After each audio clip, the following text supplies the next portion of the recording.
Sud Radio, les clés d'une vie, Jacques Pessis. Sud Radio, les clés d'une vie, celle de mon invité. À l'inverse de beaucoup d'autres, vous n'avez pas gravi les échelons pour devenir célèbre. Vous êtes allé directement beaucoup plus haut, au sommet, et vous affichez aujourd'hui un palmarès qui donne véritablement le vertige. Bonjour Alain Robert. Bonjour. Alors, vous êtes le Spider-Man français, c'est-à-dire qu'on va en parler tout à l'heure. Vous êtes l'homme qui gravit vers des sommets, des immeubles, les montagnes, et vous avez donné une série de conférences dans toute la France dont on va parler. Et c'est l'occasion de revenir sur votre parcours totalement atypique, et on va le faire à travers des dates clés, si vous en êtes d'accord. Absolument, moi je suis d'accord. Après, il faut que je... C'est vrai qu'il y a tellement de dates dans une vie que ça va être difficile. Bon, il y en a quelques-unes intéressantes. Voilà, ouais. En tout cas, la première, elle ne vous concerne pas directement, mais elle est importante pour vous. C'est le 19 décembre 1956, la sortie de ce film. Spencer Tracy, creating the crowning role of La neige en deuil, un film américain qui raconte les aventures de deux alpinistes au sommet du Mont Blanc, Alain Robert. Exactement, en fait, c'est le déclic, en fait. Quand j'ai vu ce film-là, c'est-à-dire qu'effectivement, je ne l'ai pas vu en 1956, puisque je suis né en 62. Oui. Mais par contre, c'est ce qui fait qu'aujourd'hui, je fais de l'escalade maintenant depuis 46 années. Parce qu'en fait, j'ai été inspiré par ce film avec Spencer Tracy, qui raconte l'histoire d'un avion qui s'est écrasé au sommet du Mont Blanc et de deux frères guides qui habitent la vallée de Chamonix et qui décident d'escalader la montagne pour chercher des survivants. Et vous l'avez vu dans quelles circonstances ? À l'époque, c'était le film du dimanche. Il n'y avait qu'une chaîne télé TF1 en noir et blanc. Et mes parents m'autorisaient à regarder le film le dimanche après-midi. Et donc, vous l'avez regardé et ça a été le coup de foudre. Ah, ça a été le coup de foudre. C'est-à-dire que j'ai tout de suite été fasciné parce que je savais même pas qu'il y avait des montagnes. Je savais pas que les montagnes existaient. J'ai vu ça, ces grandes verticales absolues, et j'ai trouvé ça fabuleux. Je me suis dit, quand tu seras plus grand, faut que tu deviennes un grimpeur. Voilà. Alors, il faut savoir que ce film, La neige en deuil, c'est un roman d'Henri Troyat. Et Henri Troyat avait une particularité, il écrivait ses romans debout derrière un chevalet pendant des heures et des heures pour être dans la peau des personnages. Et Jacques Brel faisait la même chose pour ses chansons, pour souffrir comme les thèmes de ses chansons. Alors, vous n'êtes pas né effectivement à la montagne, Alain Robert, mais à Digoin. Digoin, c'est une commune qui détient le record de manger d'escargots de Bourgogne. Ça, je n'étais pas au courant. Voilà. C'est-à-dire qu'en 2006, on a battu ce record. Il y a une fête de l'escargot chaque année. 8400 douzaines, 108 000 escargots de Bourgogne ont été engloutis. Alors, Digoin, effectivement, c'est la Bourgogne. Ça n'a rien à voir avec la montagne. Alors, parce qu'en fait, ma grand-mère paternelle habitait à Digoin. Et ma maman a accouché à Digoin. D'ailleurs, on est une famille de 4 enfants, dont 3 sont nés à Digoin. Voilà. C'est quand même étrange alors qu'on habitait à Valence. Oui, car effectivement, vous grandissez à Valence. Valence, dans la Drôme, là aussi, il y a quelques collines, mais pas de montagne, forcément. Il y a quand même le Vercors qui est pas très loin et l'Ardèche où il y a quand même des belles falaises. Voilà. Alors, donc à Valence, vous découvrez petit à petit la montagne et surtout les exploits des grands alpinistes. Oui, c'est-à-dire que déjà à l'école, on étudiait premier de cordée. Juste premier de cordée, je crois. Mais j'ai quand même acheté La Grande Crevasse et Retour à la montagne, donc de Frison-Roche. Parce que, là maintenant, je ne sais pas si aujourd'hui on étudie encore ce type d'ouvrage à l'école, mais ça a été aussi, ça fait aussi partie du déclic. C'est-à-dire qu'à l'école, on étudiait ça au milieu d'autres matières, c'était les littératures. Exactement, c'était un classique, comme on étudiait aussi La vie d'Anne Frank, Le Lion de Joseph Kessel, entre autres. Mais votre famille avait d'autres ambitions pour vous que l'escalade, Alain Robert. Moi, il me voyait bien en docteur, en avocat. Et donc, je me suis placé en criminel, mais gentil criminel. Alors, je crois qu'il y a un jour une anecdote, c'est dans les gorges du Tarn, où vous avez eu très peur en voiture, Alain Robert. Exactement, c'est-à-dire que il y a ce rêve de gosse de dire, ok, je vois ce film tiré d'un roman d'Henri Troyat, je veux devenir un grimpeur. Et puis, première expérience avec le vide, c'est dans la voiture de mes parents. En plus, mon père qui conduisait pas particulièrement vite. Et puis, on habitait Lyon à l'époque. On se rendait à Toulouse. mon père décide de sortir et de traverser les gorges du Tarn parce que la route était monotone. Et puis, j'étais complètement terrifié dans la bagnole. J'avais l'impression à chaque virage que la voiture allait être engloutie par le précipice et qu'on allait tous mourir. C'était l'appel du vide, quoi, en quelque sorte. Je ne sais pas comment l'expliquer, mais bon, pour moi en tout cas, c'était une très très grosse déconvenue. Et alors ensuite, quand on a l'appel du vide comme ça et la peur, comment peut-on ensuite entamer un parcours d'escalade, Alain Alors, Robert? je ne saurais pas dire exactement comment ça a pu se passer. La seule chose que je peux vous dire, hein, la base de tout, c'est qu'au départ, avant d'être un grimpeur, j'étais un gamin qui était timide, qui avait peur de tout, et je voulais plus que tout devenir courageux. Donc c'est ça la base. Et je Et, crois, oui. et donc, à travers là, ce voyage en voiture pour se rendre à Toulouse et le fait que j'ai été terrifié par le vide, plus tard, je me suis dit, bon, il faut absolument que tu arrives à dépasser cette peur du vide. C'est Et, complètement ridicule. et je crois que votre première escalade, c'est le bâtiment où vous habitiez, car vous aviez oublié la clé chez vous. Exactement. Donc, j'étais au bahut, j'avais 2 profs qui manquaient. Je devais rentrer à la maison et puis mes parents travaillaient tous les deux. On habitait à l'époque au 7e étage. Le building, je l'avais regardé très souvent. J'avais rêvé que peut-être un jour je le grimperais, j'en sais rien. Il était facile, hein, il y avait des gros trous, il y avait des balcons. Mais bon, pour un gamin qui avait peur du vide, grimper d'un seul coup 15 ou 16 mètres comme ça, à la verticale, sans aucun équipement, c'était déjà un défi fabuleux. Donc vous l'avez fait. Est-ce qu'il y avait des témoins qui vous ont dit, mais ce garçon est fou? Ah ben, il y avait la concierge de l'immeuble qui hurlait. Et puis en fait, le soir, elle est venue frapper à la maison. Et là, mes parents m'ont engueulé. Oui. Mais vous n'avez pas eu peur? Vous avez fait ça sans problème, Alain Robert? Ben, en fait, il se passe le même phénomène qui continue aujourd'hui. C'est-à-dire que la peur avant une escalade, je l'éprouve, hein, comme tout le monde. J'ai peur de mourir parce que j'ai des enfants, parce que plein de choses.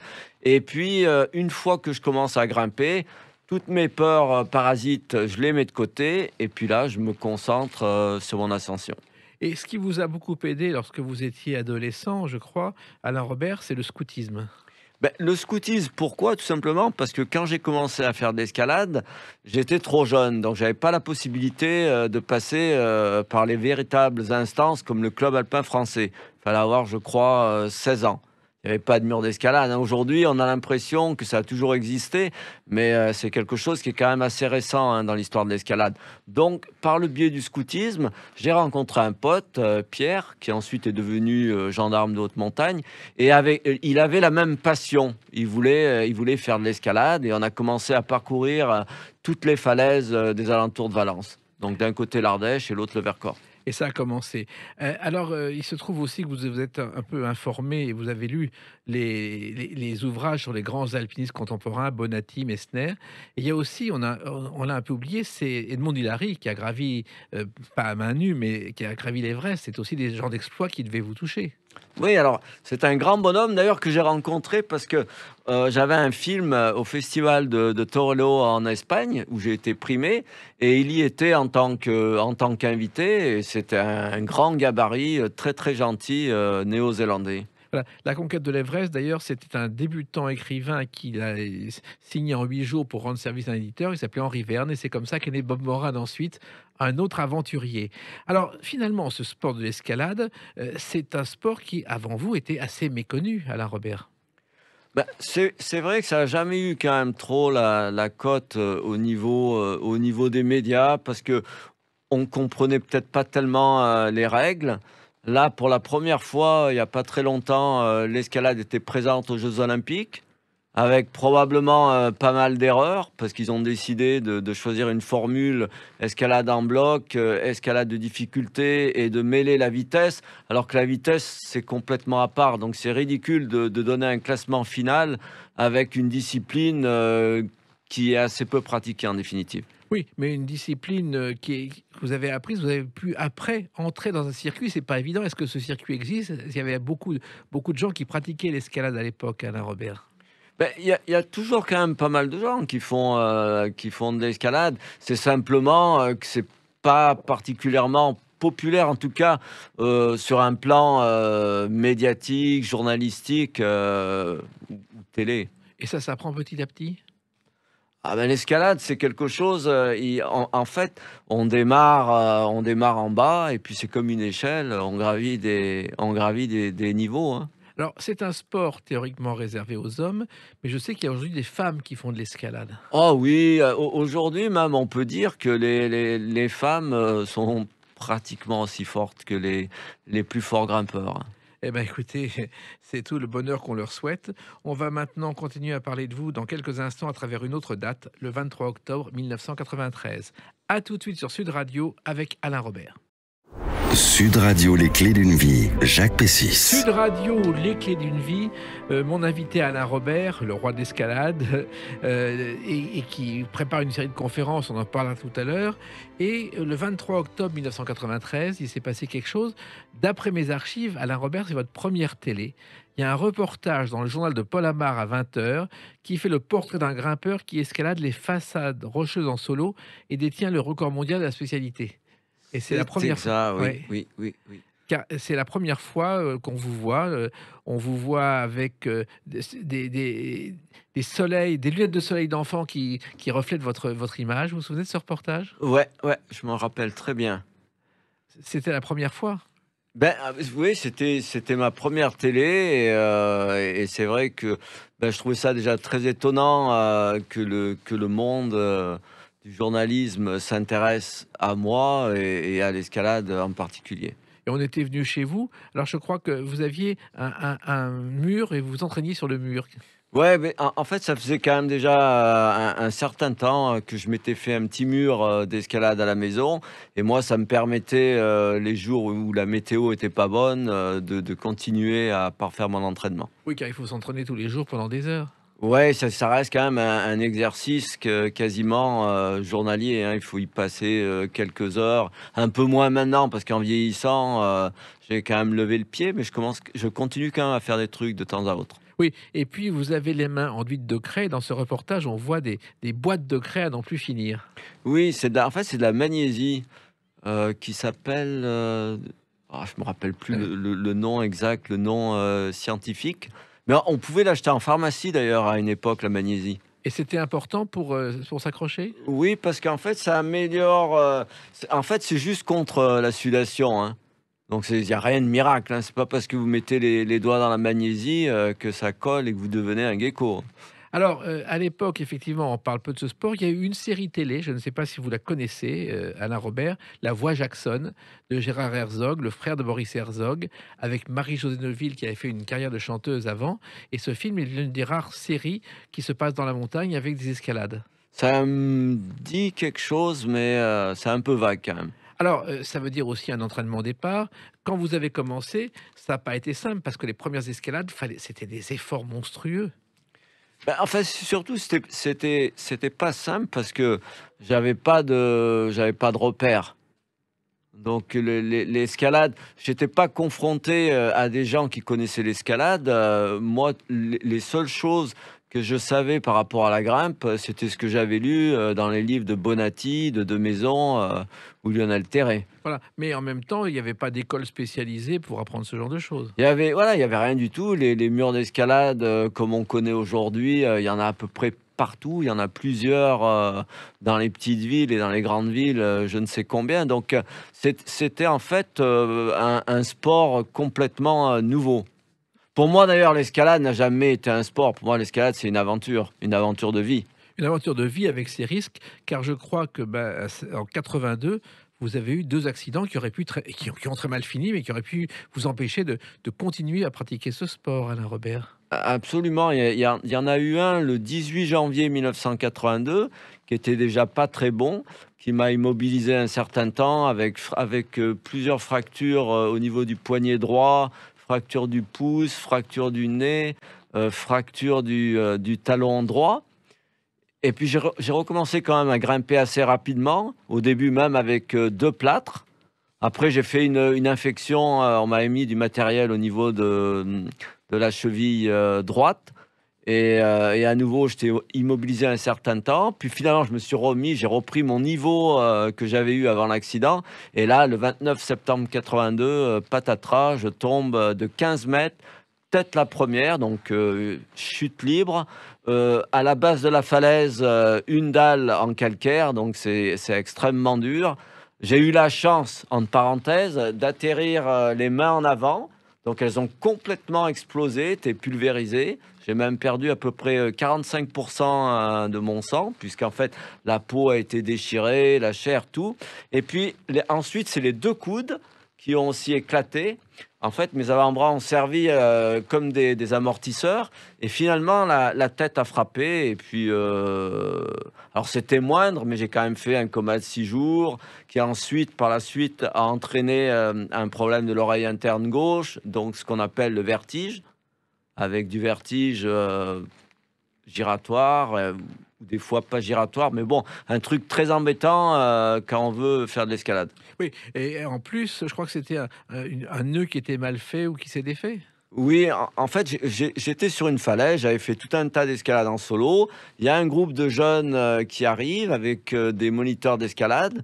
Mais bon, ils savaient que je grimpais très vite et sans corde, donc ils m'ont demandé si je pouvais pas leur donner un petit coup de main et installer une ou deux cordes. Donc j'ai accepté, ils m'ont passé du matériel, un anneau de sangle avec 2 mousquetons et une corde. Et les anneaux de sangle avaient servi aux gamins pour l'apprentissage des nœuds.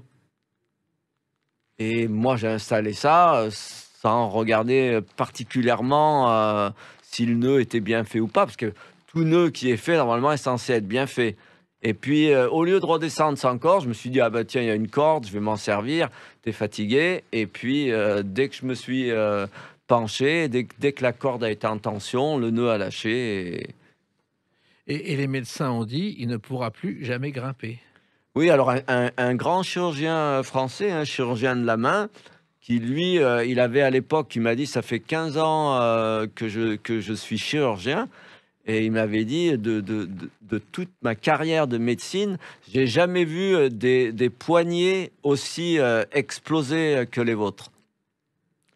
Et comment vous avez fait pour justement, au bout de quelques mois, regrouper? Est-ce que c'est la volonté? La volonté, ben, c'est-à-dire, moi je me suis dit, bon, ok, le corps médical français me dit que je pourrais pas regrimper. Je me suis dit, c'est pas grave, j'arriverai toujours à regrimper des trucs peut-être juste un petit peu plus difficiles que grimper un escalier.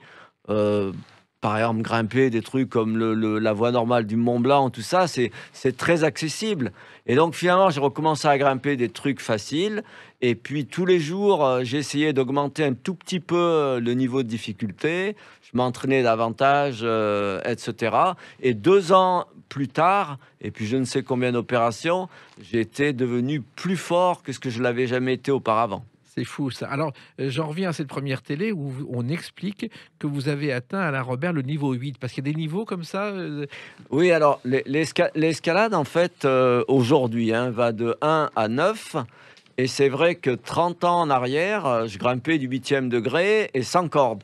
Ce qui était du jamais vu. Jamais personne au monde avait atteint ce niveau de difficulté sans corde. J'ai d'ailleurs été décoré par le comité international olympique à Poprad en Slovaquie. Et le prix, je l'ai reçu des mains de Juan Antonio Samaranch, qui était à l'époque le président du comité.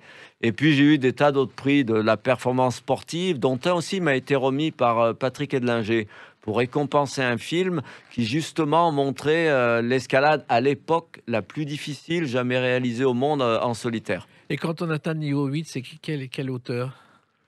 Bah, ça peut faire 50 mètres, 100 mètres. Si on tombe, en tout cas, on est mort. Oui. Et c'est surtout très dur, hein, c'est-à-dire que vous exploitez vos capacités physiques et vos capacités mentales quasiment à 100%.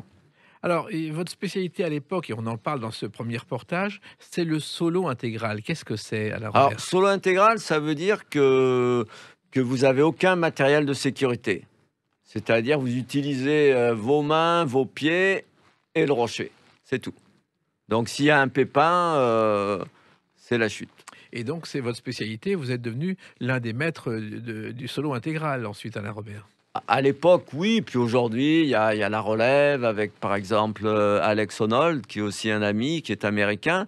Mais bon, qui dit beaucoup de bien de ce que j'ai fait dans les années, fin des années 80, début des années 90, parce qu'en fait, à l'époque, mon niveau maximal en solo, c'était quasiment mon niveau maximum avec une corde. Alors que lui, par exemple, il a fait des choses très dures, mais il a toujours 4 ou 5 degrés de marge. C'est-à-dire ce qu'il fait sans corde et ce qu'il fait avec une corde, c'est beaucoup plus facile. Mais sans corde, c'est presque un coup de folie de faire ça sans corde au départ, Alain Ben, Robert. en fait, c'est comment on définit la folie. Ce qui est de la folie pour quelqu'un et pas de la folie pour moi, et ainsi de suite. Et d'ailleurs, je crois qu'Alex Honnold, dont vous parlez, il a grimpé El Cap en solo intégral, 900 mètres, et c'est la voie la plus difficile jamais gravie en solo intégral dans l'histoire de l'escalade. Alors oui et non, pas la plus difficile, parce que justement, la voie qu'il a fait qui s'appelle Freerider, la section la plus difficile de la voie, c'est du 7C+. Alors qu'en 91, je faisais du 8B. Donc 7C+, 8A, 8A+, 8B. C'est simplement que moi, ce que j'ai gravi, c'était beaucoup plus court, alors que lui, c'est un cumul. Il y a des sections en 7A, des sections en 6C, des sections en 7B. La section la plus dure qui est en haut est en 7C+. Mais, alors c'est pour ça qu'on l'appelle l'ascension la plus difficile. Mais c'est aussi un discours hollywoodien, puisque le film d'Alex a été primé aux Oscars. Et donc, encore une fois, les journalistes ont un petit peu raconté tout et n'importe quoi. Oui, ça c'est l'escalade dans le n'importe quoi, c'est autre chose. Mais ces chiffres-là, 7, B, 8, ça correspond à quoi? À des difficultés, à des hauteurs Alain Non, Robert à des difficultés. C'est-à-dire que la hauteur n'entre pas en compte. D'accord. Alors, il y a aussi la Nuit du Lézard en 91. Ah. Ça, c'est un événement, ça, Alain Et Robert. oui, la nuit du lézard, pour moi, c'est un petit peu... C'est pas l'apothéose de ma carrière, mais pas loin, parce qu'en fait, je gravis en solitaire une voie en 8AB, justement. En 8AB, c'est très, très dur. C'est une escalade qui est particulièrement aléatoire en sortie, c'est-à-dire que la fin, c'est un truc complètement abominable.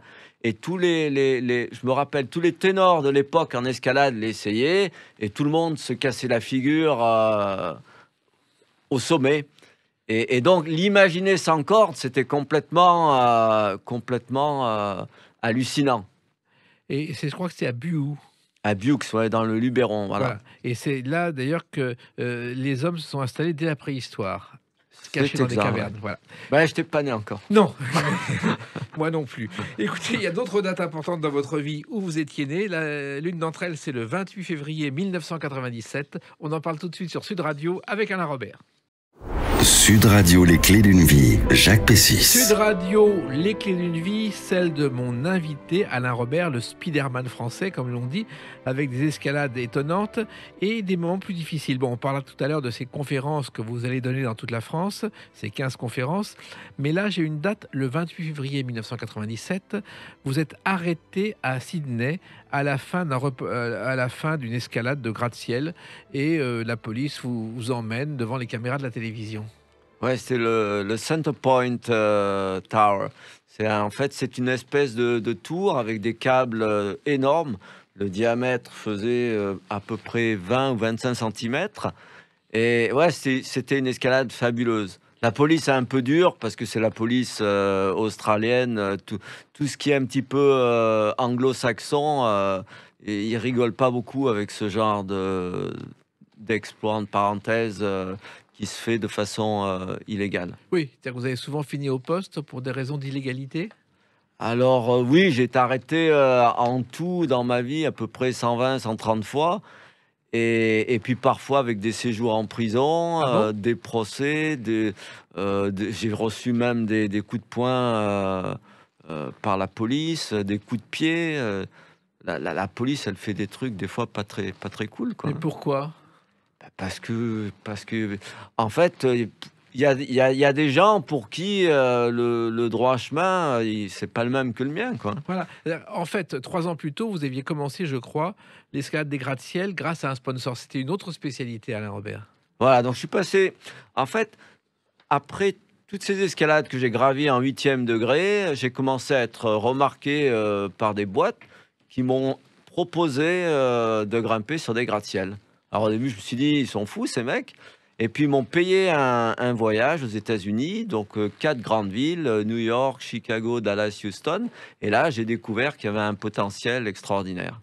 Et pourquoi ont-ils pensé à vous et qu'est-ce que ça leur a apporté à ces sponsors? Alors, eux, ils avaient un team de gens qui faisaient des sports extrêmes. Ils avaient Chantal Mauduit qui était une himalayiste. Ils avaient De Gaillardon qui sautait, je crois, avec une espèce de combinaison en forme d'aile. Enfin bon, bref, ils avaient un panel d'athlètes de haut niveau. Et puis, ils ont décidé, ils ont vu que je passais pas mal dans les revues d'escalade autour du monde, que je grimpais en solitaire, donc sans corde. Et ils se sont dit, on pourrait éventuellement faire un très très beau film d'un genre nouveau, mais au lieu que ce mec il grimpe du rocher, il grimpe des gratte-ciels. Ah, et ça, c'était une surprise pour vous, vous étiez jamais allé là-bas?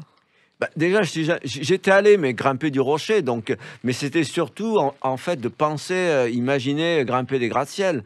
Moi, je me rappelle ce que ma frangine habitait à l'époque Porte de la Chapelle, et je voyais les tours mercuriales des fois quand j'allais lui rendre visite à Paris, et ça me paraissait complètement fascinant.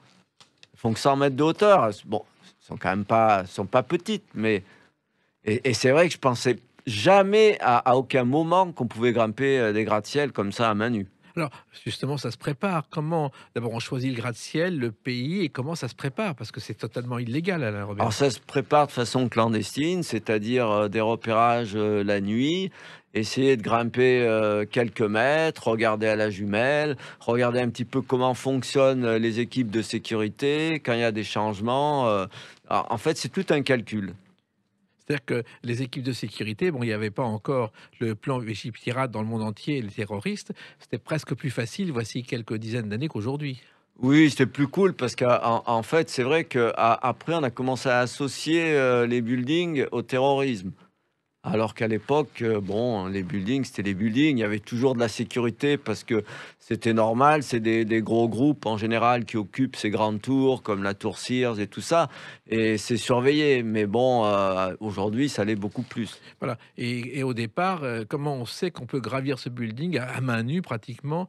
Il y a des points d'accroche, il y a quelque Faut chose? l'essayer, en fait. Faut l'essayer la nuit quand il n'y a personne. Même des fois, il y a des gens qui passent, même des fois la sécurité, mais ils comprennent pas. Ils vous voient grimper 2 mètres, ils imaginent pas que vous allez faire les 400 mètres suivants le lendemain. Donc ils regardent. Je me rappelle, parce que ça m'était arrivé à la Défense, il y avait un gars de la sécurité qui m'avait dit, monsieur, faites attention, si vous tombez, j'étais à quoi? À 50 centimètres du sol. Ouais. Il m'a dit, ça peut être dangereux. Et le lendemain, donc j'ai grimpé le building. Voilà. Et effectivement, l'une des premières escales, je crois que c'était la tour Elf Aquitaine à la Défense. Oui. Qui était une des grandes tours de ce quartier d'affaires. Et d'ailleurs, ce quartier d'affaires est né dans les années 60. Il y avait avant des vieux immeubles. Et l'un des premiers habitants, c'est Gilbert Bécaud, qui a pris 900 mètres carrés la Tour France. Et pour faire rentrer le piano, parce qu'il avait un piano, il a fait appel à un hélicoptère qui a passé le piano par la fenêtre. Belle anecdote, je ne savais pas. Et donc, vous commencez à gravir ces lieux. Alors, la nuit, effectivement, il n'y a personne, mais le lendemain, quand vous commencez, vous arrivez avec du matériel, il y a le public qui regarde, comment ça se passe? Il y a pas de matériel, c'est surtout d'arriver à... J'avais quand même compris déjà à l'époque que tous ces bâtiments étaient surveillés, donc il fallait démarrer assez rapidement. D'ailleurs, ma première ascension de la tour Elf Aquitaine, en 94, ma sœur m'avait passé un tablier, parce qu'elle était dans la décoration, enfin elle l'est toujours, et j'avais un tablier de peintre. Et puis, je me suis pointé sur le parvis, donc relativement incognito. Hein, j'étais quand même très nerveux. Et puis, j'ai démarré l'ascension, j'ai jeté le tablier, et puis voilà. Voilà. Et ça dure que longtemps, ces ascensions? Oh, ça avait duré à peu près 1 heure. À savoir que la tour Elf de l'époque, je l'ai gravie il y a 10 jours en arrière. Maintenant, elle s'appelle Total Energy. Et je l'ai gravie au total 11 fois. Oui, parce mais là, à chaque fois, bon, la police ne vient plus, vous devez... Non, voilà, au contraire, là, c'est en train de se durcir parce que j'ai des amis qui se sont lancés aussi un petit peu dans l'escalade urbaine. Donc, ils répètent quelques-uns des buildings les plus classiques qui sont pas trop dur. Et du coup, maintenant, il y a quand même un certain engouement sur la Défense et à Paris. Et ça commence un petit peu à se durcir au niveau de la police. Alors naturellement, tout ça est filmé à chaque fois, tout est préparé. Est-ce que les gens découvrent par hasard que vous êtes en train de monter? Comment ça se passe? Alors les gens découvrent, hein, les gens adorent, parce que très souvent, ces gens qui sont dans les buildings, ils n'ont peut-être pas forcément un boulot qu'ils aiment, et puis d'un seul coup, pour eux, c'est comme une bouffée d'oxygène. Ils voient un mec qui est derrière les carreaux, et ils sont complètement subjugués. Là, j'ai par exemple une vidéo que j'ai postée régulièrement aux Philippines, et je grimpe un building de 55 étages et je fais vraiment le show. Je suis à l'extérieur et puis il y a une espèce de petite, on va dire une plateforme. Elle fait 25 cm de large et en fait, je vois toutes ces nanas à l'intérieur qui rigolent et tout. Et puis je m'allonge et alors là, ils éclatent de rire et c'est absolument fabuleux. Oui, parce que bon, au-delà de la peur, c'est presque un spectacle à chaque fois. Oui, bon, on dit très souvent que je suis un showman. Et c'est vrai que moi, ça me déplaît pas. Moi, j'aime m'amuser dans la vie. J'aime faire rire les gens si c'est possible. Et ouais, c'est vraiment un grand plaisir. Oui, et c'est un grand plaisir de vous comparer justement à celui qui est un héros de bande dessinée devenu un héros de film.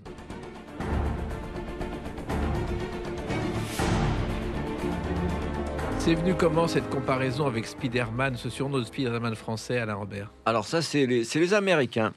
Dès la première heure, après mon ascension du Citicorp à Chicago, ça a fait les news mondialement et on m'a surnommé le French Spider-Man. Voilà. Et Spider-Man, d'ailleurs, au départ, c'est un héros de BD. Les 3 premières versions ont été refusées parce que ça n'intéressait personne. Il a fallu une 4e version 10 ans plus tard pour que ça commence. Et au départ, Spider-Man, c'était en 2 mots pour ne pas qu'on le confonde avec Superman. C'est pas bête. Et c'est l'année de ma naissance, c'est en 1962. Exactement. Et le personnage a pris de l'ampleur depuis. Alors, vous avez aussi, je crois, Alain Robert, pratiquement escaladé tous les monuments parisiens. La Tour Eiffel, l'Obélisque de la Concorde, le Sacré-Cœur, tout y est passé. Ouais, parce qu'en fait, on était parti avec un pote grimpeur sur une idée photographe de faire un reportage sur les monuments de Paris. Et c'est vrai qu'on a choisi les plus beaux et on s'est régalé. Et c'est à chaque fois sans autorisation, sans rien.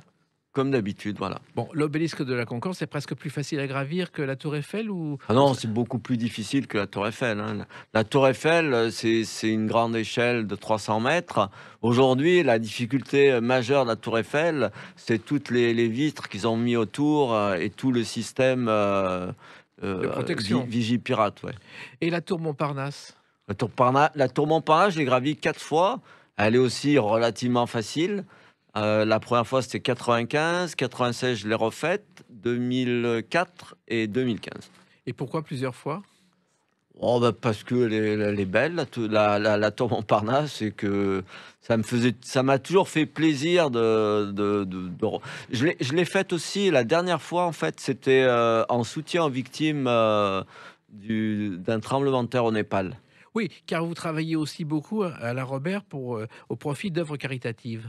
Oui, j'essaye en fait d'apporter mon soutien à des ONG, à des gens qui sont dans le besoin, à essayer de faire des escalades aussi à but humanitaire, éventuellement recueillir des fonds avec des organisations, comme ça s'est passé plusieurs fois au Canada, en Malaisie, et donc j'essaye d'associer en fait mon talent à des choses qui sont positives pour l'être humain. Oui, et comment ça se passe dans ces cas-là? Il y a des sponsors qui donnent de l'argent pour les plus démunis?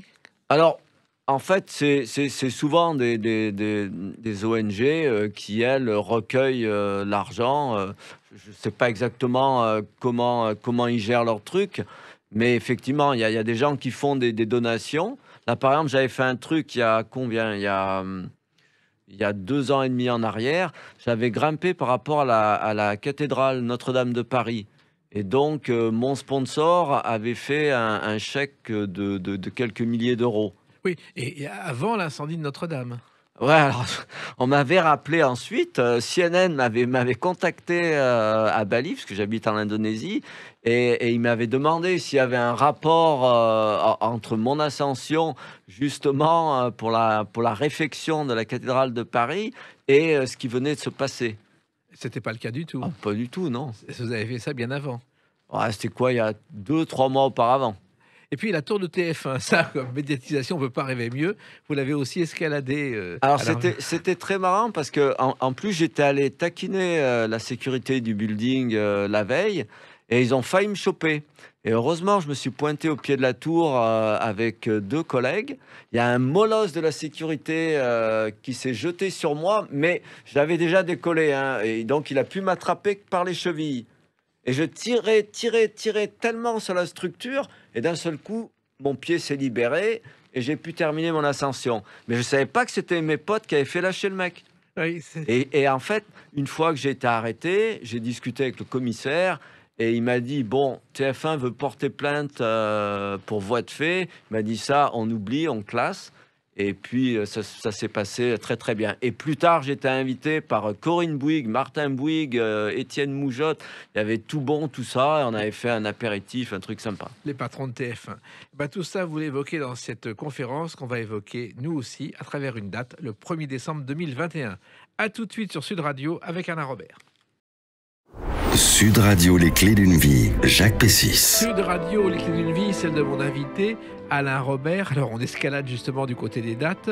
Et il se trouve que le 1er décembre 2021, c'est la première d'une série de 15 conférences que vous allez donner dans toute la France, pour raconter votre parcours. Comment est né ce projet et pourquoi, Alain Robert? Alors, Franck, qui est devenu depuis, mon ami de MS Productions, il m'a contacté, il m'a dit, écoute, Alain, tu as un parcours, étonnant et j'aimerais faire avec toi une tournée en France, une tournée, de ciné-conférence. C'est-à-dire, il faudrait quand même utiliser, de l'audiovisuel. Et moi, du coup, je lui ai proposé, un film qui venait de sortir, qui a été primé, meilleur portrait, dans un festival à Tokyo et meilleur portrait aussi à New York. Également, 2 ou 3 autres prix, au Canada et dans d'autres pays. Et je lui ai dit: «Bah, tu vois, ça tombe très, très bien parce qu'on va pouvoir diffuser, mon film, en avant-première. Il est de bonne qualité puisqu'il a été primé et puis, du coup, on fera des conférences, c'est-à-dire que je vais pouvoir, m'adresser au public, pouvoir, répondre, à leurs nombreuses questions et on peut faire quelque chose, qui peut être formidable. En fait, c'était prévu l'an dernier, mais il y a eu le virus et le confinement, donc c'est reporté. Et le 1er décembre 21, c'est la première date à Bruay-la-Bussière. Après, il y a Beauvais, Paris, Metz, Châlons, Rennes, Le Mans, Bordeaux, Bayonne, Pau, Toulouse, Rivesaltes, Montpellier, Vitrolles, Cagnes-sur-Mer. Je pense que ces dates, on peut les trouver sur Internet sans problème. Voilà, on peut même, je crois qu'il y a un site, il y a un lien pour acheter, les billets, il y a une billetterie qui est installée. Donc, tout ça, c'est très, très bien organisé. Alors, ces soirées, ça commence par ce film Next Challenge, qui est un Voilà. film particulier. Alors, My Next Challenge, oui, en fait, c'est les Canadiens, qui l'ont produit de Toronto. Et leur idée, en fait, ils m'ont dit, bon, on a ce projet qu'on appelle My Next Challenge, mon prochain challenge, et on aimerait vous suivre, sur votre prochain challenge.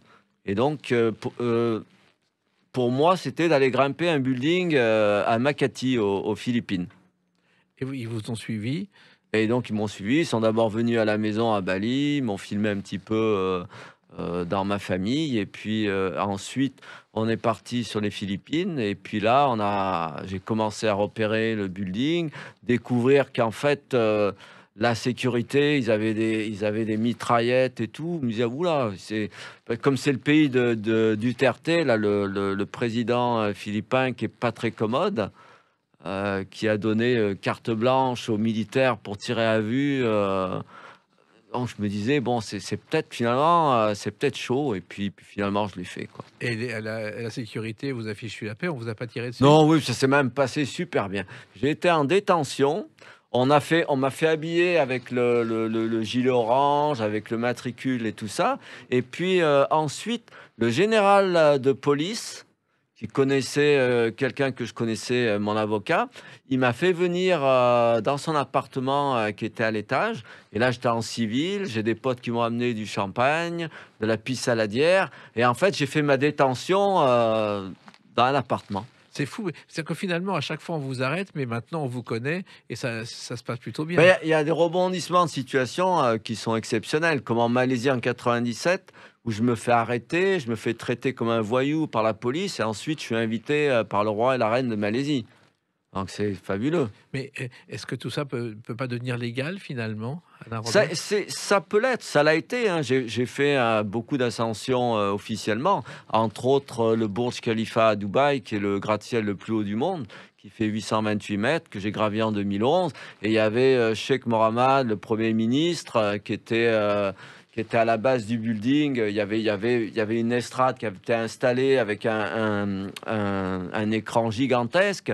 Il y avait son fils, il y avait le ministre de l'Éducation, il y avait Tony Blair, il y avait beaucoup de personnes importantes. Puis il y avait des gens très gentils. Hein. Il n'y a pas besoin d'être important pour être sympathique. Mais là, ça avait donc été annoncé, préparé, c'était pas illégal. Alain Non, là, Robert. c'était complètement officialisé. Ça commence à se passer. Et alors, Dubaï, d'ailleurs, moi, je me souviens un jour d'être allé à Dubaï. Il y a un grand magasin où il y a une piste de ski à l'intérieur. Je sais pas si vous voyez. Il y a un petit remont de pente et les femmes voilées font du ski avec les enfants. Oui, il y a ça. Ouais. Pour ça, on me dit des fois que je suis fou, mais bon, les Dubaïotes sont aussi un peu fous. Hein. Mais est-ce que c'est de la folie ou c'est de la passion pour vous, ce que vous faites, Alain Ah non, Robert? moi, ce que je fais, pour moi, c'est un mode de vie qui me convient. Donc, après, que ce soit jugé étant de la folie, c'est pas mon problème. L'essentiel pour moi dans ma vie, c'est de réaliser mes rêves et pas simplement rêver ma vie. Voilà. Alors, d'après ce que j'ai pu comprendre, je crois que vous avez traversé 70 pays et vous avez fait plus de 1000 voyages en 30 ans. À peu près, ouais. Et comment on choisit les pays? Parce que bon, New York c'est facile, mais vous êtes allé en Chine, vous êtes allé à Singapour, vous êtes allé au Japon, c'est pas toujours facile. Mais il y a des pays où la législation est plus dure. Donc, déjà, prendre des avocats et savoir un petit peu, s'informer aussi un petit peu auprès des ambassades, éventuellement, qu'est-ce que je risque. Et en fait, le fait d'être connu mondialement, ça me permet de ne pas être oublié par les représentants français. C'est-à-dire, je me rappelle en Chine, j'avais fait une semaine de prison et il y avait un autre Français qui, lui, était en prison simplement parce qu'il avait pas fait convertir son permis de conduire en licence internationale. Lui, il était oublié, pas d'avocat, pas de représentant de la France. Alors que moi, dès le lendemain, le consul français s'était déplacé en personne pour me dire qu'ils allaient me tirer d'affaire. Et à chaque fois, on vous tire d'affaire avec une amende ou est-ce que tout ça se passe bien? Ça peut être des amendes, ça peut être une petite peine de prison, ça peut être comme aux États-Unis des travaux d'intérêt généraux. C'est très varié. Et ça vous empêche pas de continuer, au contraire. Non, parce qu'en fait, c'est un mode de vie, c'est une passion. Je crois que j'aime bien embêter la société un petit peu. Hein. Ouais. Taquiner la société du bout de la pointe des pieds, c'est cool. Mais à chaque fois, il faut trouver des sponsors, il faut trouver l'argent. Alain Ouais, Robert. mais vous savez, quand vous devenez médiatique, du coup, vous intéressez des sociétés. Et il y a beaucoup de boîtes, même si c'est des boîtes, des très grosses boîtes qui ont pignon sur rue, qui n'hésitent pas à associer leur image à quelqu'un qui fait des choses illégales, parce que c'est pas de la grande criminalité. On parle pas de vol, on parle pas de crime, on parle de grimper un building. Il faut être raisonnable quand même. Alors, tout ça, vous allez le raconter dans cette série de conférences. Vous raconterez votre parcours, vous raconterez vos exploits. Qu'est-ce qui va se passer dans ces Oui, conférences, Alain moi, Robert? moi, je vais. En fait, ça va être une discussion avec le public. Hein.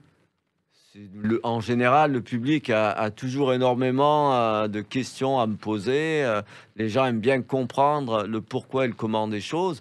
Et donc, je suis complètement ouvert à toute question. Mais comme on est en train de faire là en ce moment. Hein. Voilà, mais en même temps, est-ce que ça peut aussi ouvrir la voie à des jeunes qui aimeraient faire comme vous, Alain Robert?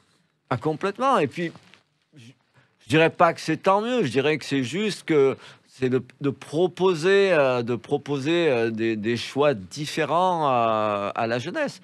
Vous savez que je suis dans des livres d'école qui ont été publiés à travers le monde. Et très régulièrement, il y a des professeurs qui me contactent, qui me disent, voilà, on est en train de faire un exposé avec nos élèves. Est-ce qu'on ne pourrait pas faire une petite conférence en Zoom? Tout le monde serait ravi. Donc, je suis quand même un bon exemple hein, sur un plan mondial. Oui, et avec des lieux, je suis sûr que vous n'avez pas encore escaladé. Exactement. Un truc aussi, j'oubliais, j'ai donné une conférence à Oxford, en Grande-Bretagne.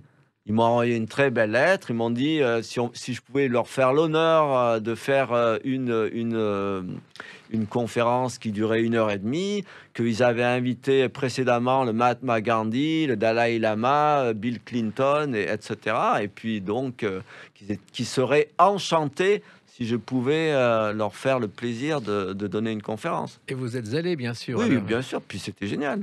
Oui, parce que justement, ce que vous transmettez en même temps, c'est un espoir positif de vie qui n'existe plus aujourd'hui pour d'autres. Ben, en fait, notre société, tout sécuritaire, elle a un petit peu, elle tue le rêve aussi.